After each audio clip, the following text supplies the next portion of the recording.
Welcome back to the Rules of Engagement. We're now into the Q&A section. First question is going to be from Death Hydra Z.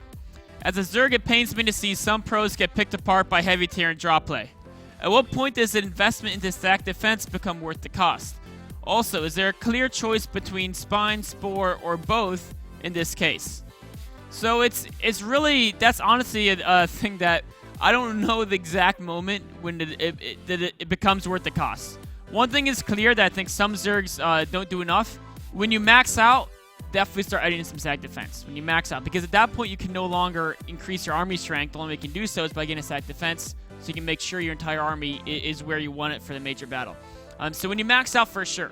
Before you max out, it's less clear. You know, and actually yesterday's GSL Group of Death thing, the Life vs. Innovation games, I think Life did an exceptional job of knowing the exact ratio of Spine versus Spore, etc.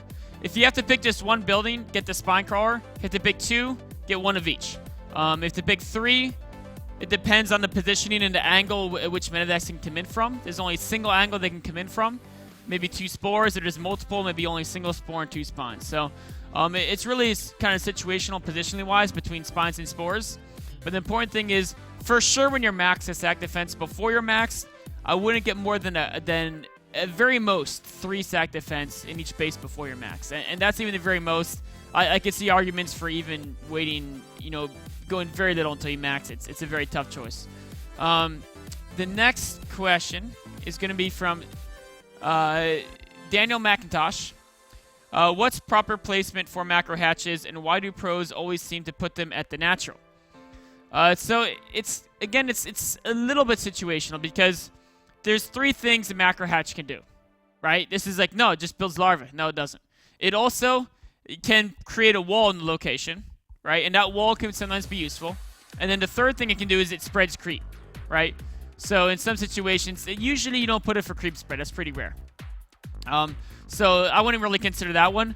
The wall element really only plays into effect in TVZ if you're going to take a very fast early macro hatch and you want to help zone out Hellions. So otherwise, it's mostly just whatever's most convenient for you, and also whichever base is not either your main or natural, because your 3rd or 4th or 5th, often you make a decision to sacrifice those bases.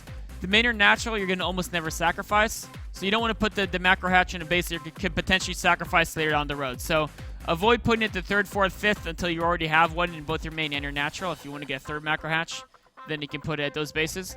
The reason why you don't want to put 2 in the same base, of course, is because for larva inject reasons. You know, if you only have 1 queen per 2, you know, to supplement the fact you may not have perfect injects throughout the game.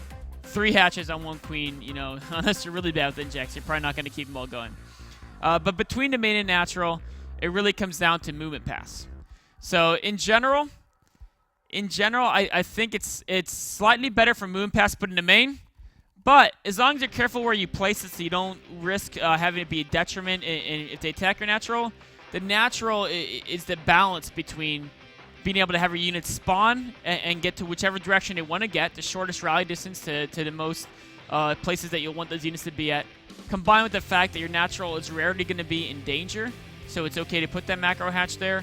And then also against Hellions, you can help zone those Hellions out of the natural as well. So those are 3 reasons why I typically see it in natural. I just stick with that. Pros kind of usually do it best. But it's always good to ask questions to understand why they do it, because then you can turn that knowledge and apply it to other parts of StarCraft as well, and it helps you more than just memorizing exactly what you should be doing. This wraps up this episode of Rules of Engagement. Thank you guys for watching, and I'll see you guys on Saturday. Of course, it's going to be the second stage of the WCS Challenger League qualifiers. It's going to constitute the people who did very well in the Premier League, people who did well in the first stage of the Challenger League qualifiers, and a couple of guys transferring over from GSL Codes. It's going to be really fun. I hope to see you guys on Saturday. Until then, thank you guys for watching.